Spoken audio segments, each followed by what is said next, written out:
Speaker, I beg to move this House to now adjourn. Question is this House to now adjourn. Iain Sproat.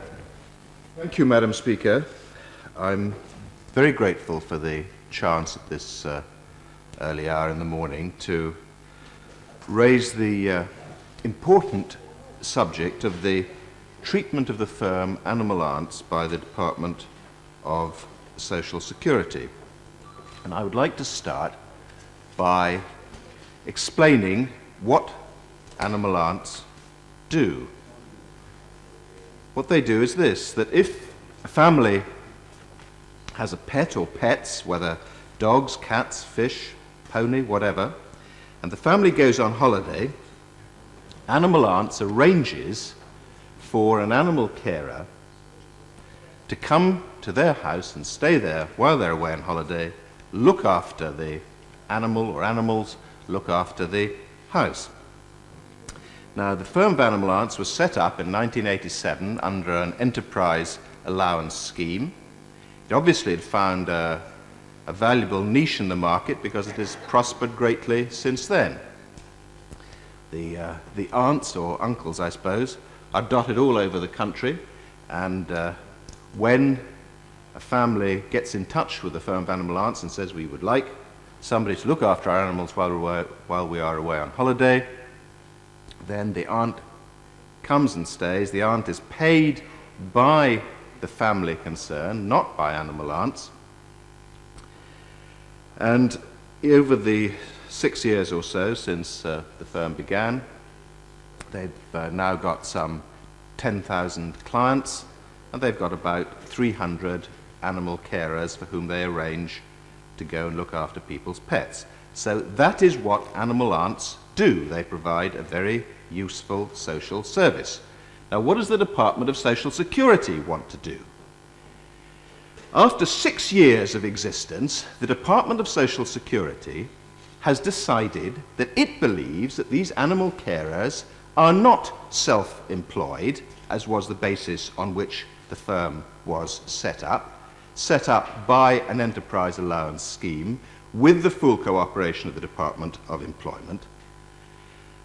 Also, the Inland Revenue has for 6 years agreed that these animal carers are self-employed. Customs and Excise has agreed that they are self-employed, and the Department of Employment set them up in the first place, the whole structure of the business plan being that they should be self-employed. And so they have been for 6 years, and along comes the Department of Social Security and says, no, we believe that under the categorization of earnings, 1978 regulation, they ought to be employed, and we are therefore going to go to Allowance and say, you must pay back national insurance contributions, and I understand that the Department of Social Security are asking the firm of Allowance to pay back national insurance contributions to 1990, or from 1990 up to the present day.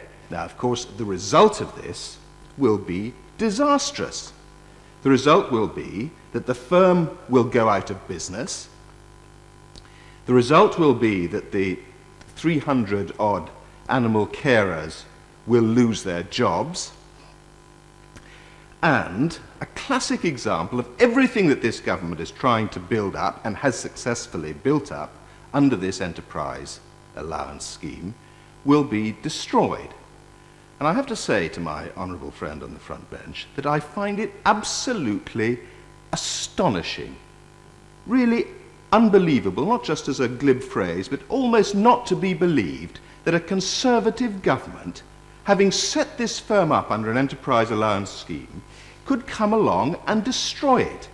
Destroy it at a time when we have now reached 3 million unemployed, at a time when we are coming out of the longest and deepest recession that almost anybody can remember, seek to destroy it by imposing this burden upon it at a time when the Prime Minister has just launched a campaign to get rid of burdens on business, when he has instructed the President of the Board of Trade to have a minister who is responsible for deregulation, who is responsible for removing burdens on business, and yet at this time of 3 million unemployed, at this time of a deregulation campaign, along comes the department and seeks to destroy this firm by the imposition of national insurance contribution. Now, my honourable friend, I dare say, will say in a moment that, well, there is nothing we can do about it. It is the law. We must obey the law. But it is not the law. It is an interpretation by her department of a regulation. And in my view, it is a false interpretation of that regulation. And presumably that is a view in which I am supported by the Inland Revenue, by Customs and Excise, and by the Department of Employment, who for 6 years have gone along with it being animal carers as self-employed persons. However, we do not, alas, have time, or perhaps not, alas, have time for close textual analysis of the order here at this time. But I would just like to draw my honourable friend's attention to Schedule 1, Part 1, Column A, where, as so often, Madam Speaker, in these regulations, of course, they are so complicatedly written, there are so many overlapping qualifications, that it is extremely easy to find one part of the schedule or the regulation which appears to support your argument, but of course it is equally easy to find other parts which do not support it. And while I take the sentence from the second paragraph of Schedule 1, Part 1, Column A, where the person employed is supplied by or through some third person, which of course does apply in this case, and you say, well, indeed, that is the case of an animal carer, but of course that bit of the sentence is conjoined to another bit of the sentence, which says that employment is under an obligation, where the employment is in the case where it is, quote, under obligation to render personal service and is subject to supervision, direction, or control, or to the right of supervision, direction, or control, as to the manner of rendering such a service. Well, I mean, this clearly does not imply, if an animal aunt is in my home, which indeed one is at this very moment as I am here, I have no control over them whatsoever. It's absolutely ludicrous to say so. All I say is, I have got 6 dogs, look after them with your professional knowledge in the way that you think best. I have no supervision, I'm not physically there, I have no control, I'm not physically there. My right of direction is exercised only insofar as I say, look after these animals. And similarly, the firm of animal aunts, which is even further removed from my house, has no supervision or control. And therefore, it seems to me that it is a wrong interpretation by her department. However, even let us assume that there is a matter of doubt here. And I think that it is impossible to deny that there is doubt. I would like to see it as a principle exercised throughout Whitehall by all departments, that where there is any doubt about the applicability of a regulation, the benefit of that doubt should go to the side of the argument that is producing the jobs and producing the wealth creation, and not the other way around, as her department seeks to do in this case. And as far as the question of whether there is doubt in this case, I would say to her that if there were not doubt, presumably the Inland Revenue would not have accepted that these animal carers were self-employed. If there was not doubt, the Customs and Excise would not have accepted it. If there were not doubt, the Department of Employment would not have set up this firm in the first place with an enterprise allowance scheme on the basis, I mean, that was the whole basis of the financial structure of the company, that they were going to be self-employed. So there clearly is doubt about it. We wouldn't still be arguing this case 6 years on if there weren't doubt about it. And also, as I know my honourable friend knows, there is a very parallel case of where a farmer goes on holiday and the farmer requires a stockman or herdsman to look after the stock while he is away.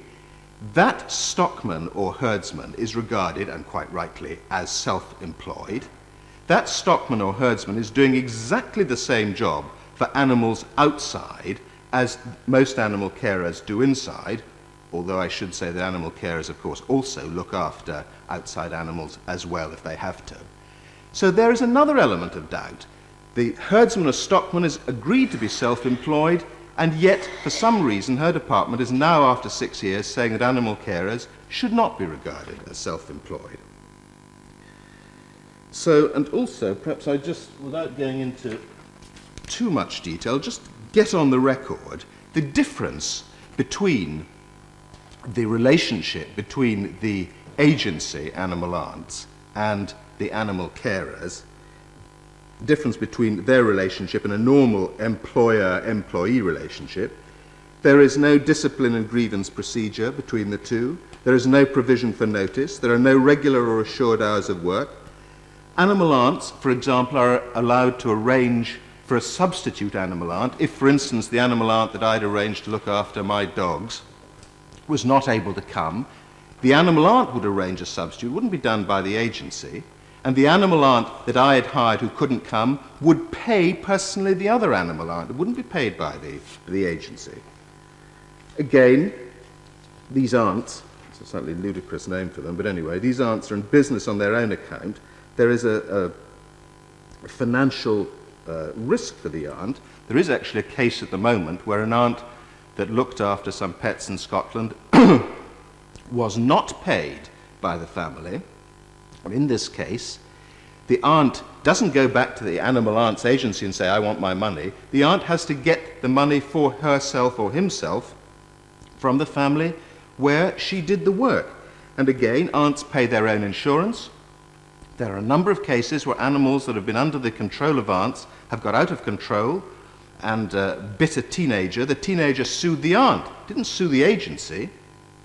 So there is absolutely, I say in my mind, absolutely no doubt whatsoever that these people are self-employed. But the point is, even if my honourable friend doesn't agree with my opinion, she cannot disagree that there is doubt about the matter. And where there is doubt, it seems to me extraordinary that she should seek to exercise her judgment on that doubt against the company that creates the jobs and creates the wealth. Just in the last few minutes, if I'm dividing the time equally between us, perhaps I could turn to the way in which her department has pursued this matter. Because I have to say to her that it has displayed some of the worst and most objectionable aspects of a bureaucracy in the way in which it has handled this. Firstly, it has displayed an extraordinary combination of dilatoriness on the one hand with a ferocious persistence at hounding this firm on the other. And she made a noise when I said dilatoriness. I mean, I've got a letter here where they took 6 months to answer a letter, well, 5 months and a half, from the lawyer of the firm Animal Aunts. They write, and I speak from memory, they write on the 28th of August 1990, "Thank you for your letter of the 13th of March. I'm sorry we have not replied earlier." Absolutely no explanation as to why they haven't done it. This firm having to hire accountants, hire lawyers, fire off letters, they don't even bother to reply, and then they don't even explain why they haven't bothered to reply, but they still go on hounding them. So, 6 months to answer a letter. The thing's been dragging on for 6 years. I mean, it seems to me absolutely intolerable that a government department should hound a firm. Well, the firm's been in existence for 6 years, they've been hounding them for 5 years, and still haven't reached a resolution, but it still has had to come before the floor of the House because of the threats which the Department of Social Security made. The letters are so carelessly written that even after 2 years of this, there are absolutely fundamental mistakes. There's one letter I have where the writer, a civil servant in her department, says that, of course, animal aunts are paid by the agency. I mean, a total fundamental misunderstanding of the truth of the matter, even after 2 years of investigation. Again, is my right honourable friend really happy that an official in her department or the contributions agency makes this decision to attack this firm, and then what can the firm do? They can have it sent to an inquiry, but the inquiry isn't an adjudicative inquiry, it's only an investigative inquiry. So, the inquiry looks at the original decision made by an official in her department, it then comes back to her department, and another official in her department decides whether or not to uphold or overturn the original decision by another official in the department. In other words, it is the judge and jury in its own case. Now, I think that that must be wrong, and I tried to get some statistics out of her about the percentage of cases in which the department had ever overturned a decision. And I think from memory, insofar as I could answer the answer which she gave me, because she said the information was not available in the form which I requested it, but as far as I could gather, in 85% of cases, perhaps not surprisingly, the department had reinforced the original decision. I do not think that that is a happy way in which to judge something in which somebody's livelihood depends. And of course, what the huge expenses all this runs into. This firm, which is really just 2 or 3 women somewhere in Hampshire, have to hire lawyers, they have to hire accountants, they have had a barrister to go to this inquiry.